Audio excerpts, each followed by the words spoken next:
Hello. Hello.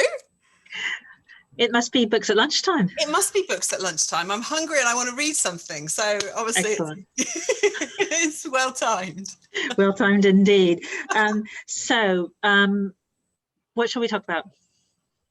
I think we should talk about books that you might have missed because, and I was reading something about this the other day, I think there are so many amazing books that are published now that it's very easy to feel a sense of overwhelm and a sense of guilt that you haven't read all the things that people think you should be reading. Yeah. And I think we're here to say that there's no way on earth anyone could read everything they want to read. There's just too much stuff coming out. But by the same token, sometimes we need reminding about some books that, you know, still exist, but we just maybe haven't got around to reading yet. Yeah, absolutely right. So, yeah, we've pulled a few, haven't we, to chat about. And also, when you're reading a book that's brand new, you have no idea whether it's going to be worth it or not. So if you that's true. Let it sit for a little while, then you've got a better idea. Also, I had a book group once that everyone said, oh, I've had a copy of that for 20 years and I've never read it. Let's choose that book. And I said, no, nobody's read it in 20 years? Really? You've all had a copy? So if people have read the books over time and loved them, then I think that's a good indicator. So I've got a stack of such books, which between us we have read and loved.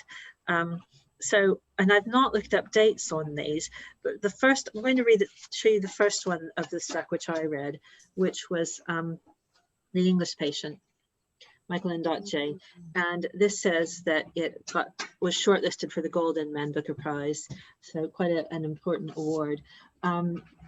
Now, the Golden Man Booker Prize, was that the Booker Prize that had all the nominees from previous Booker Prize winners? Yes, I believe so. Yes. Yeah, so that was quite an interesting list to go to, actually, if you need some inspiration. Yes. Yeah, because it's going to be the best of the best, isn't it? Yeah. So this was published in 1992. It is set at the end of World War II. I read this in 96, so I'm drawing way back on memories to try.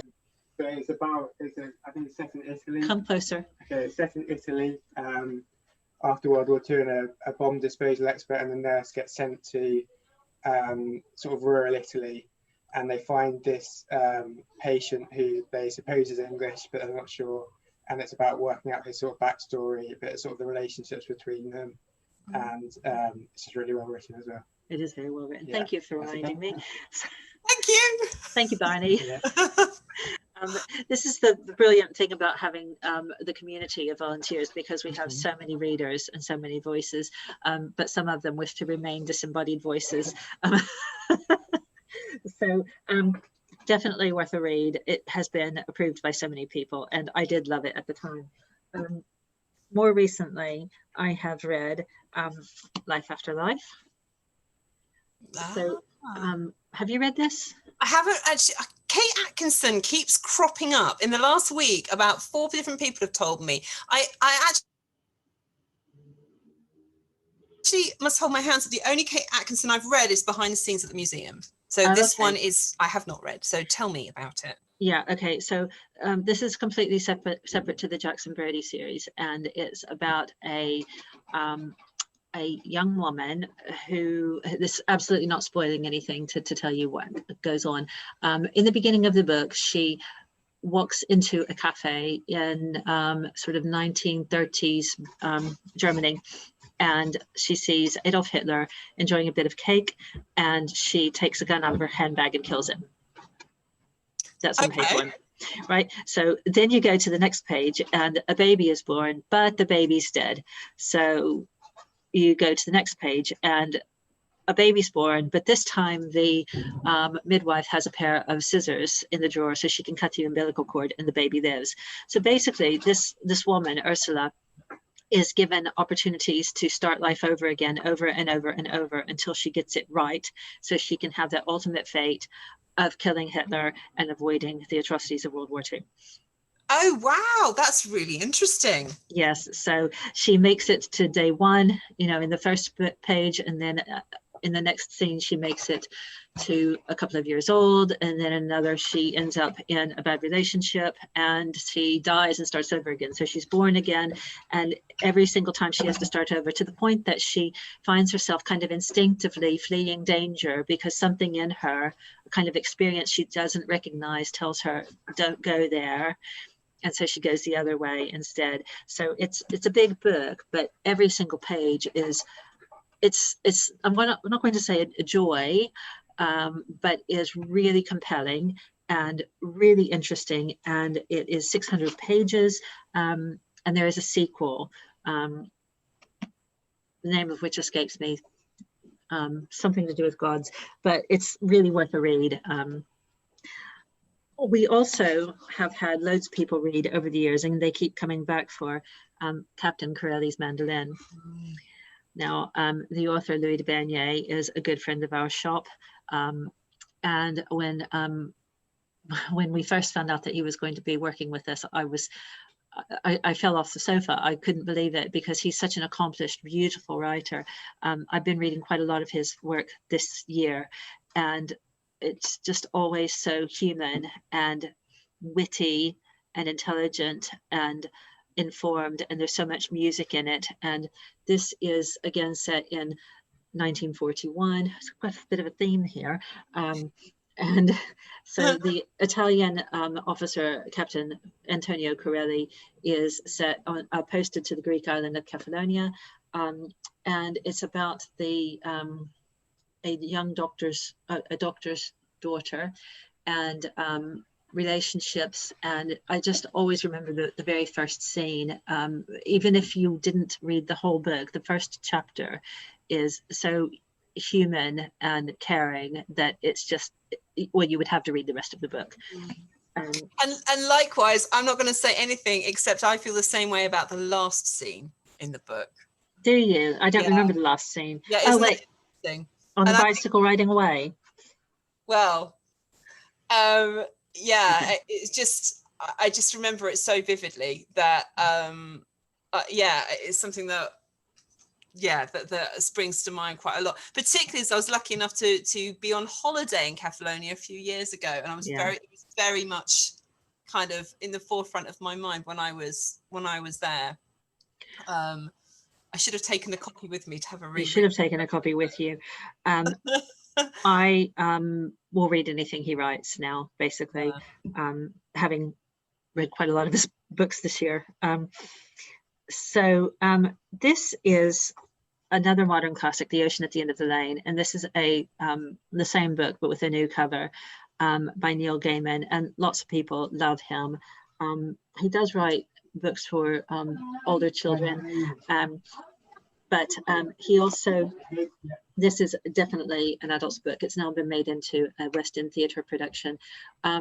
It's a bit spooky, and it's about a man who goes, he finds himself compelled to keep going back to this farmhouse, and there are these women there, and he feels like it's from memory, he feels like it's his first time there, but actually he had some really traumatic otherworldly experiences as a child, and he keeps finding himself going back, and the people who are there just, they make room for him and they welcome him. But it says the recollections of a man who thought he was lost but is now perhaps remembering a time when he was saved.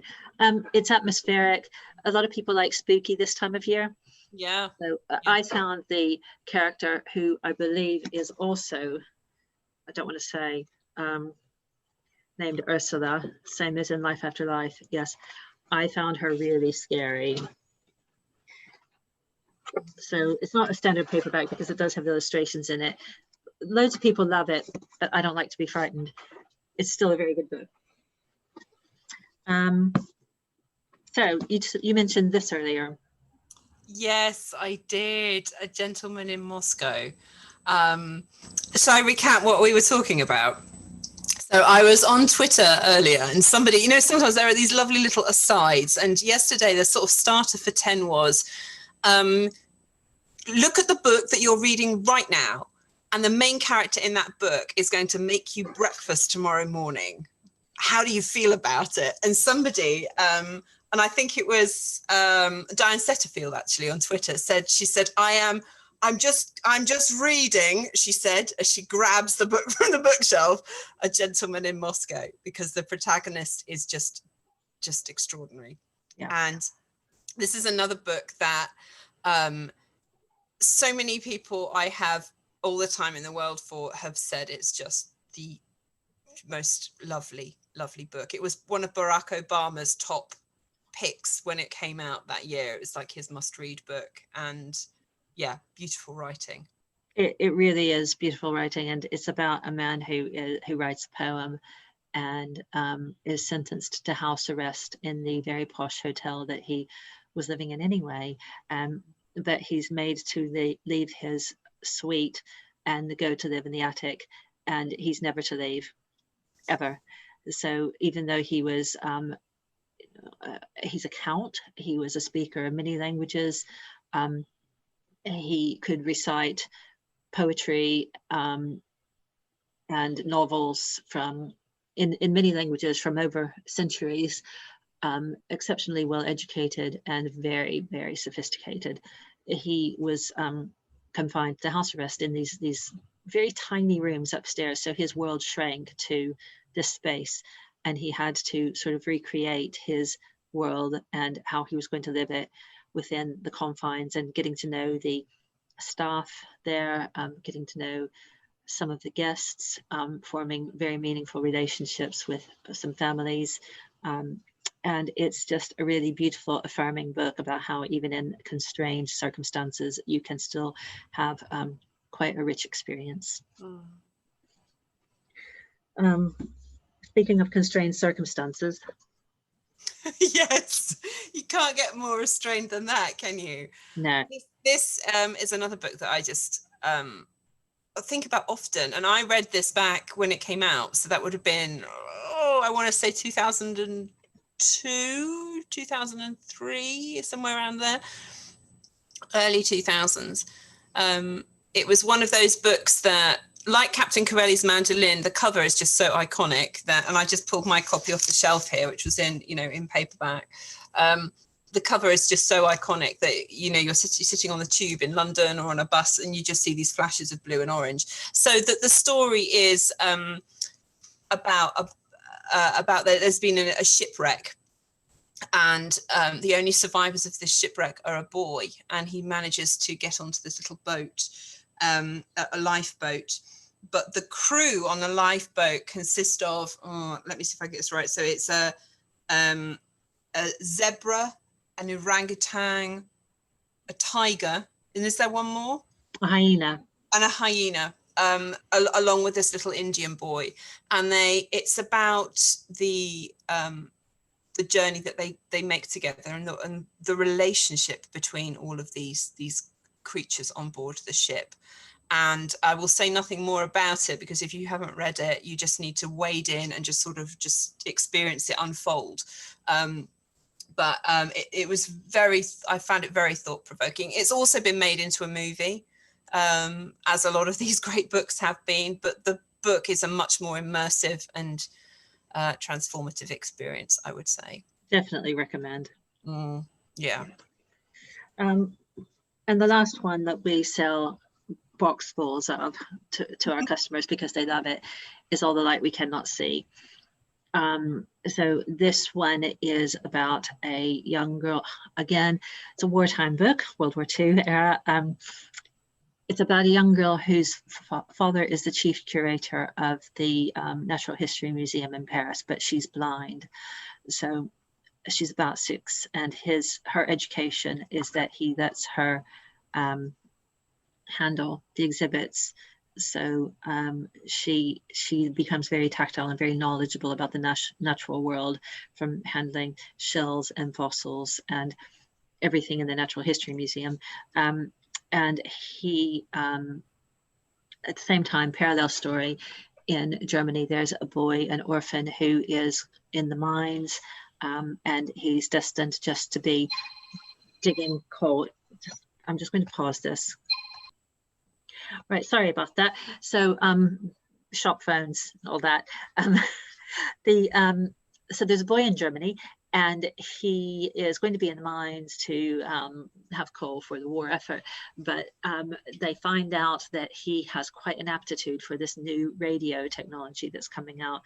So he's brought overground and he's put through the Hitler Youth, which is really interesting accounts to see how they treated the young people who were trained up to be their elite.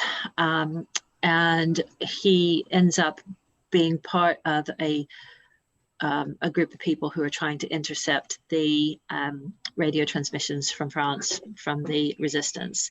So his story and her story will, of course, eventually collide. And it's just an absolutely beautiful book that's been loved by just about everyone who's read it. So definitely also recommend All the Light We Cannot See, especially if you enjoyed the Gentleman in Moscow. I think they make a really nice pair. That's a nice idea, pairing the books. Yeah. I haven't read All the Light We Cannot See yet, and it's one that is sort of on my pile of books to read, and I just haven't got around to it yet. So maybe this is the nudge I need to actually start it finally. You'll find it very rewarding. Yeah. So excellent. Well, hopefully someone will have found that useful. I'm sure they will have. Excellent. So if anybody wants to order a copy of those, they can give us a ring or on 01953 603 663 or email orders@kettsbooks.co.uk. We are doing click and collect throughout lockdown 2.0, which is it's a little ticket booth which we've been lent, and stands in the door, and we're doing that from 10 till 2 Monday to Saturday. That's good to know. Yeah, excellent. Good to know. Okay. Well, lovely to see you again. Nice to see you too. We'll see each other again soon, I'm sure. Soon, I'm sure. Okay, take care. Bye. Bye.